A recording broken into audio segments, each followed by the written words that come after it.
Welcome to meeting నేను ప్రసాద్. ప్రస్తుతం మనం కల్లకుర్తి పట్టణంలో రాయల్ ఫంక్షన్ హాల్ బాలోత్సవం బాలల జాతర కార్యక్రమంలో ఈ రోజు ప్రజా గాయకుడు మనకు వెంకన్న గారు ఉన్నారు. వారిని అడిగి కొన్ని విషయాలు తెలుసుకున్నాం. సార్ చెప్పండి, ఈ రోజు మీరు నిజంగా స్టూడెంట్స్ ని బాగా ఉత్తేజపరుస్తూ వాళ్ళని ప్రోత్సాహకరంగా పాటలు పాడుతున్న సందర్భం చూసి చాలా గొప్ప ఉంది.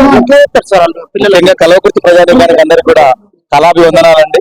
ఎంతో ఉత్సాహభరితమైనటువంటి వాతావరణంలో అన్ని స్కూళ్ళకి ఈ యొక్క విద్యార్థులు రావడం జరిగింది. మేమేంటంటే ఒక ప్రజా గాయకులుగా స్వచ్ఛందంగా ఇక్కడికి రావడం జరిగింది.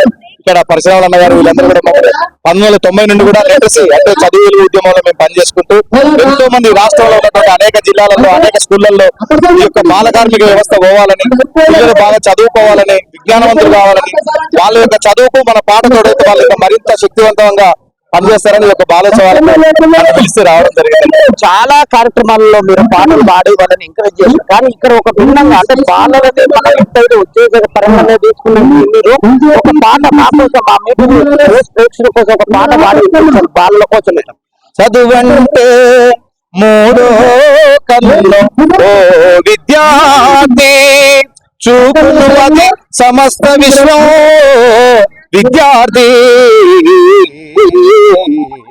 చదవాలిరా ఎన్ని ఆటంకాలొచ్చినా చదువు లేకపోతే మన భవిత పెద్ద సున్నా చదవాలిరా ఎన్ని ఆటంకాలొచ్చినా ఆలోచన పెరిగేది చదువు వల్లనే వివేచన కలిగేది చదువు వల్లనే అందమైన ప్రకృతిలో ఆనందం చదువురా అనుభవించు సౌకర్యం చదువు చేతి భిక్షరా చదవాలిరా ఎన్ని ఆటంకాలొచ్చినా. చాలా పాటలు పాడామండి. అసలు ఎంత గొప్పగా ఉంది పాట అంటే పిల్లలని వాళ్ళకు చెప్పే ఒక తల్లిదండ్రులు కూడా ఇంత గొప్పగా చెప్పారు.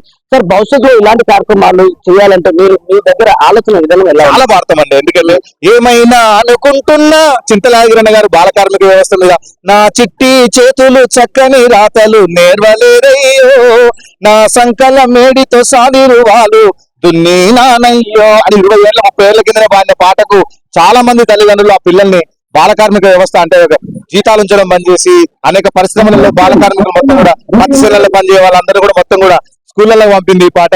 మా నల్గొండ జిల్లా వాసి చింతలాగిరన్న రాసిన పాట. ఆయన రాసిన పాటలు అద్భుతమైనవి. ఏమైనా అనుకుంటున్నా నీ కోణం చెప్పాలన్నా నీ చేతల చిత్రాలే వేరుండాలయ్యా పర్ఫెక్ట్ గా ప్లానే చేసి అనుకున్నది రుజువే చేసి చీకట్లో చంద్రునిలా నువ్వు వెలగాలయ్యా. ఈ ప్రాంతవాసి మనకు పూతపెట్టు దూరంలో ఉన్నటువంటి గోరెడ్డి వెంకన్న గారు రాసిన అద్భుతమైనటువంటి పాటలు కూడా మేము పాడినామండి. పాట పాడేటి పిల్లలు ఊటాసలు మెల్లో ఆటలాడేటి పిల్లలు మోటాగిరికల్లో పాట పాడేటి పిల్లలు ఊటాసలు మెల్లో గాలిలోన ఏదుకుంటూ గంగ వైపు ఊరుకుతున్న పొంగమ్మ పొంగమ్మ పల్లె పిల్లలు అడుగుతుండ్రు పాలంట పోసి పోవే కొంగమ్మ గోరుపై పేరంట రాసి పోవే కొంగమ్మ గోరుపై పేరంట రాసి పోవే కొంగమ్మ. ఇలా ప్రజలనే ఉంటాం, ప్రజల కోసమే బతుకుతాం, ప్రజల కోసమే ఆడతాం, ప్రజల కోసమే పాడతామండి. ఇలాంటి పాటలతో మీరు ఈ రోజు కూడా కూలి పని చేసే వాళ్ళు మామూలుగా పంట పొలాలు కానీ ఇక్కడన్నా నిరక్షరాస్యులను కూడా ఈ రోజు మీరు వాళ్ళని ఆ వెలుగులోకి తీసుకొచ్చి ఈ రోజు చాలా మంది మీరు ఒక అంటే చదువుకోవాలనే ఆలోచన పుట్టించే ఆ గొప్ప పాటకు ఉందని మరొకసారి రుజువు చేశారు. థ్యాంక్ యూ అండి. ఇదంటే ఆ పాటలు వింటుంటే కళ్ళకు నీళ్ళు వస్తున్నాయి. నిజంగా ఇలాంటి వాళ్ళని మనం చాలా అరుదుగా ఈ రోజు అన్న వెంకన్న గారు దొరకడం నిజంగా మీడియాకి చాలా అదంటే ఇదండి. ప్రతి ఒక్కరూ చదువుకోవాలనే తపన వీళ్ళ ఒక పాట రూపకంగా ఏదైతే మనకు తెలియజేస్తున్నారో విద్యార్థులు ఇకనైనా ఆలోచించి మీరు వాడుతున్న ఫోన్లను పక్కన పెట్టి అక్షరాస్యత అంటే చదువు మీద శ్రద్ధ పెట్టి తల్లిదండ్రులు ఎంత కష్టపడి మిమ్మల్ని చదివిస్తున్నా ఒక్కసారి ఆలోచించి మీరు భవిష్యత్తులో రాణించాలని గాయకుడు వెంకన్న గారు మనస్ఫూర్తిగా కోరుకుంటున్న మీటింగ్ నుంచి ఇదండి మొత్తానికి గ్రౌండ్ రిపోర్ట్ చూస్తున్నా మీటింగ్ వచ్చిన మీ ప్రసాద్.